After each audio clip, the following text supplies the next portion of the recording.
সমস্ত প্যানেলটা বাতিল হয়েছে দুর্নীতির অভিযোগে, কিন্তু একদল সরাসরি দুর্নীতি করেছে আর একদল সরাসরি দুর্নীতি করেনি।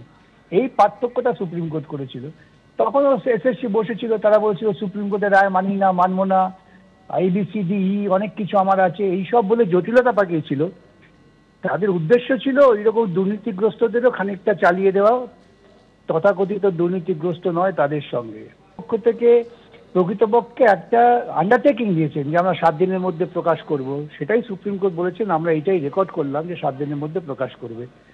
এখন এই লিস্ট প্রকাশ হোক, তারপর দেখা যাবে অনেক আরো তথ্য, গূঢ় তথ্য বেরিয়ে পড়বে লিস্ট প্রকাশের সঙ্গে সঙ্গে।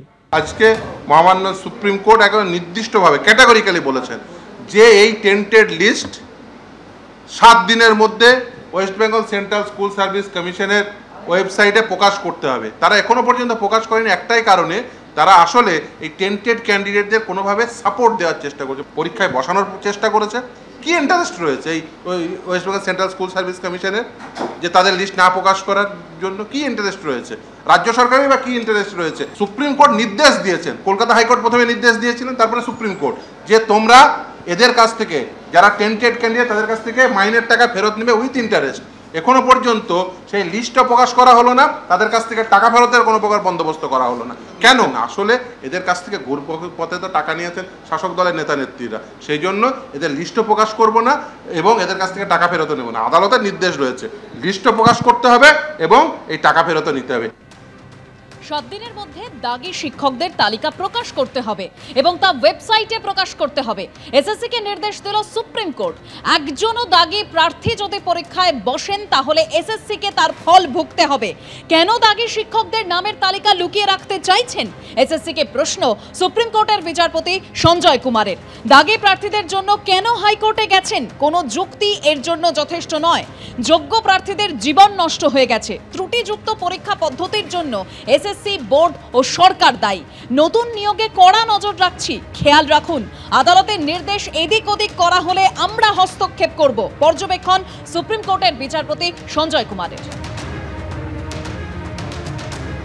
7 দিনের মধ্যে দাগি শিক্ষকদের তালিকা প্রকাশ করতে হবে। দাগি শিক্ষকদের তালিকা প্রকাশ করতে হবে ওয়েবসাইটকে, একেবারে কড়া নির্দেশ দিল সুপ্রিম কোর্ট। একজনও দাগি প্রার্থী পরীক্ষায় বসলে তার ফল এসএসসিকে ভুগতে হবে। আপনাদের জানিয়ে রাখি, সুপ্রিম কোর্টের বিচারপতি সঞ্জয় কুমার তিনি এসএসসিকে প্রশ্ন করে বলেন যে কেন দাগি শিক্ষকদের নামের তালিকা লুকিয়ে রাখতে চাইছেন, দাগি প্রার্থীদের জন্য কেন হাইকোর্টে গেছেন আপনারা? কোনো যুক্তি এর জন্য যথেষ্ট নয়। শুনানি চলছিল, মাননীয় বিচারপতি বললেন যারা টেন্টেড আছেন এসএসসি 2016 প্যানেলের তাদেরকে 7 দিনের মধ্যে, আগামী 7 দিনের মধ্যে এসএসসির অফিসিয়াল ওয়েবসাইটে তাদের নাম প্রকাশ করতে হবে। আমরা এই দাবি দীর্ঘদিন ধরে করেছি, পাশাপাশি বলেছি যারা আনটেন্টেড, যারা সাদা খাতা দেয়নি, যারা ঘুষ দেয়নি, যারা নিজের মেধায় জোরে পরীক্ষা দিয়ে প্রমাণ দিয়ে চাকরি পেয়েছেন, 7 বছর শিক্ষকতা করেছেন, তাদের তালিকাও এসএসসির অফিসিয়াল ওয়েবসাইটে প্রকাশ করুন এবং সার্টিফাই করে সুপ্রিম কোর্টে যান। এই দাবি আমাদের দীর্ঘদিনের। এসএসসির মাননীয় চেয়ারম্যান সিদ্ধার্থ মজুমদার মহাশয় আইএ ফাইল করে সুপ্রিম কোর্টে জানিয়েছে যে 15,800 জন যারা আনটেন্টেড। তাহলে আনটেন্টেড যদি আমরা তো বারবার বলছি আমরা ঘুষ দিইনি, কোথাও সিবিআই, এসএসসি, রাজ্য সরকার, সুপ্রিম কোর্ট কোথাও আমরা অযোগ্য বলে বিবেচিত হইনি, তাহলে আমরা কেন আবার 10 বছর পর পরীক্ষা দেব?